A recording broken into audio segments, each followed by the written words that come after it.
ನಮಸ್ಕಾರ. ಬನ್ನಿ, ಇವತ್ತು ನಾವು ಹೆಲೆನ್ ಕೇಲರ್ ಅವರ ಆತ್ಮಚರಿತ್ರೆ the story of my life ಬಗ್ಗೆ ಮಾತಾಡೋಣ.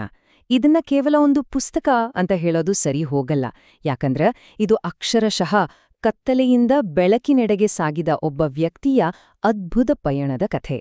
ನೋಡಿ, ಹೆಲೆನ್ ತಮ್ಮ ಕಥೆಯನ್ನ ಶುರು ಮಾಡೋದೇ ಈ ಒಂದು ಅದ್ಭುತ ರೂಪಕದೊಂದಿಗೆ.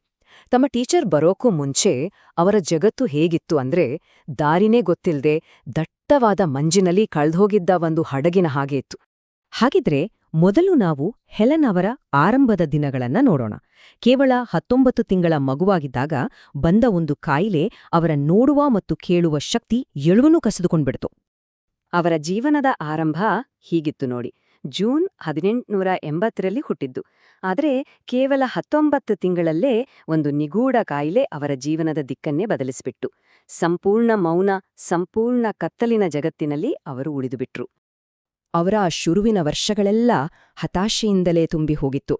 ಯಾರ ಜೊತೆನೂ ಮಾತಾಡೋಕಾಗ್ದೆ ಸಿಕ್ಕಾಪಟ್ಟೆ ಕೋಪ ಮಾಡ್ಕೋತಿದ್ರು.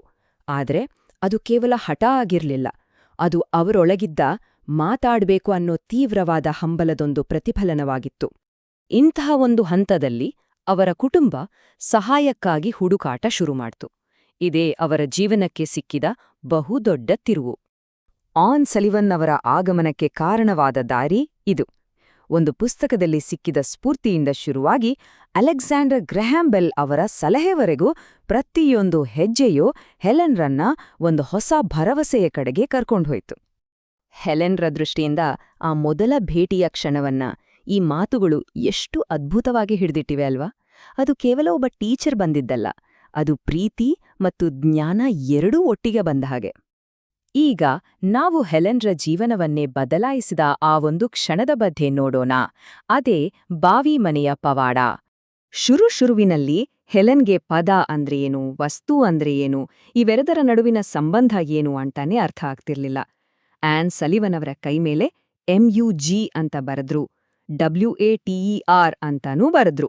ಆದ್ರೆ ಹೆಲೆನ್ಗೆ ಅದೆಲ್ಲ ಕೇವಲ ಒಂದು ಆಟದ ಹಾಗೆ ಕಾಣ್ತಿತ್ತು. ಆದ್ರೆ ಇದೇ ಗೊಂದಲ ಒಂದು ದೊಡ್ಡ ಆವಿಷ್ಕಾರಕ್ಕೆ ದಾರಿ ಮಾಡ್ಕೊಡ್ತು.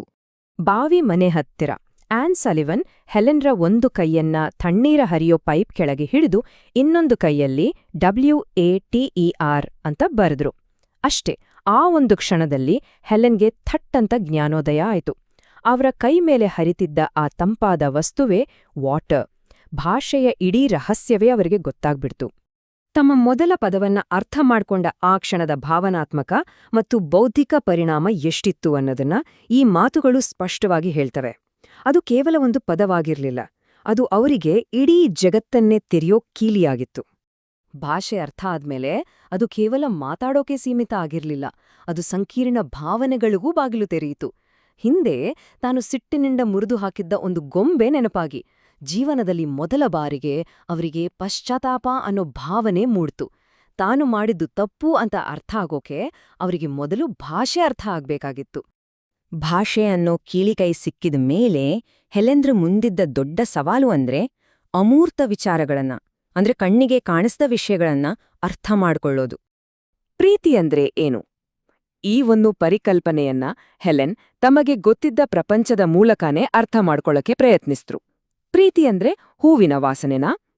ಹೀಗೆ ತಮಗೆ ಗೊತ್ತಿದ್ದ ಸ್ಪರ್ಶ, ವಾಸನೆಯ ಅನುಭವಗಳ ಮೂಲಕ ಅದನ್ನ ಅರ್ಥ ಮಾಡ್ಕೊಳ್ಳೋಕೆ ಹೋರಾಡಿದ್ರು. ಇದಕ್ಕೆ ಆನ್ ಸಲಿವನ್ ಕೊಟ್ಟ ಉತ್ತರ ತುಂಬಾ ಸರಳವಾಗಿತ್ತು. ಅವ್ರು ಹೇಳಿದ್ರು, ಆಲೋಚನೆ ಅಂದ್ರೆ ನಮ್ಮ ತಲೆಯಲ್ಲಿ ನಡೆಯೋ ಒಂದು ಪ್ರಕ್ರಿಯೆ. ಈ ಒಂದು ಸಣ್ಣ ವ್ಯಾಖ್ಯಾನವೇ ಹೆಲೆನ್ಗೆ ಬೇರೆ ಬೇರೆ ಅಮೂರ್ತ ವಿಷಯಗಳನ್ನ ಅರ್ಥ ಮಾಡ್ಕೊಡೋಕೆ ಕೀ ಆಯ್ತು. ನೋಡಿ, ಎಷ್ಟು ಸುಂದರವಾದ ಹೋಲಿಕೆ. ಹೆಲೆನ್ಗೆ ಅರ್ಥ ಆಗೋ ಹಾಗೆ ಕಣ್ಣಿಗೆ ಕಾಣಿಸ್ತಾ ಒಂದು ಕಲ್ಪನೆಯನ್ನ ಆನ್ ಅವರು ಸಂವೇದನಾ ಅನುಭವದ ಜೊತೆ ಹೇಗೆ ಜೋಡಿಸಿದ್ರು ಉಂಟಾ ಇದು ತೋರಿಸುತ್ತೆ.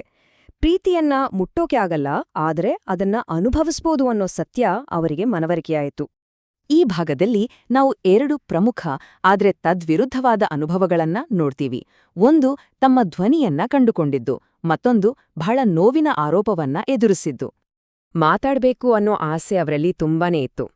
1890ರಲ್ಲಿ ಪಾಠಗಳನ್ನ ಶುರು ಮಾಡಿ ಕಠಿಣ ಪರಿಶ್ರಮ ಪಟ್ಟ ಮೇಲೆ ಅವರ ಬಾಯಿಂದ ಮೊದಲ ವಾಕ್ಯ ಬಂತು, ಇಟ್ ಈಸ್ ವಾರ್ಮ್.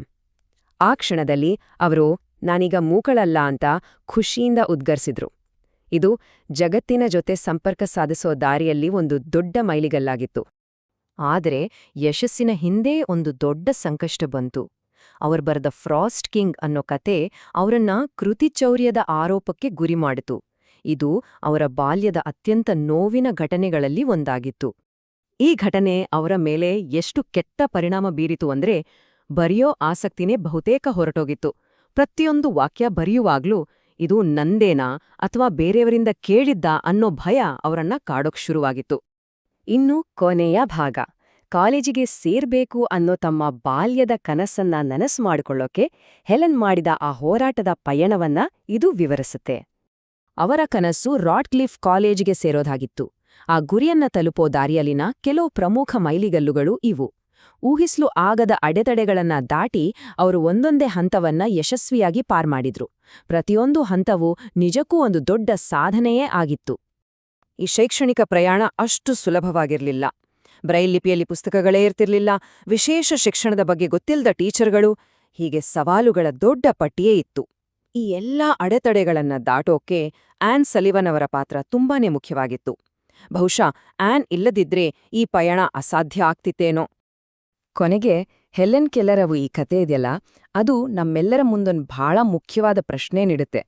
ಅದೇನಂದ್ರೆ, ಒಬ್ಬ ವ್ಯಕ್ತಿಯ ವಾಸ್ತವ ಅಂದ್ರೆ ರಿಯಾಲಿಟಿ ಅವರ ಸ್ವಂತ ಇಂದ್ರಿಯಗಳಿಂದ ಎಷ್ಟರ ಮಟ್ಟಿಗೆ ರೂಪುಗೊಂಡಿರುತ್ತೆ, ಮತ್ತೆ ಅವ್ರಿಗೆ ಸಿಕ್ಕಿದ ಭಾಷೆ ಮತ್ತು ಪ್ರೀತಿಯಿಂದ ಎಷ್ಟರ ಮಟ್ಟಿಗೆ ರೂಪುಗೊಂಡಿರುತ್ತೆ. ಒಂದ್ವೇಳೆ ಭಾಷೆ ಮತ್ತು ಪ್ರೀತಿ ಇಲ್ಲದಿದ್ರ ನಮ್ಮ ಪ್ರಪಂಚ ಹೇಗಿರ್ತಿತ್ತು? ಇದ್ರ ಬಗ್ಗೆ ಯೋಚಿಸ್ಬೇಕಲ್ವಾ?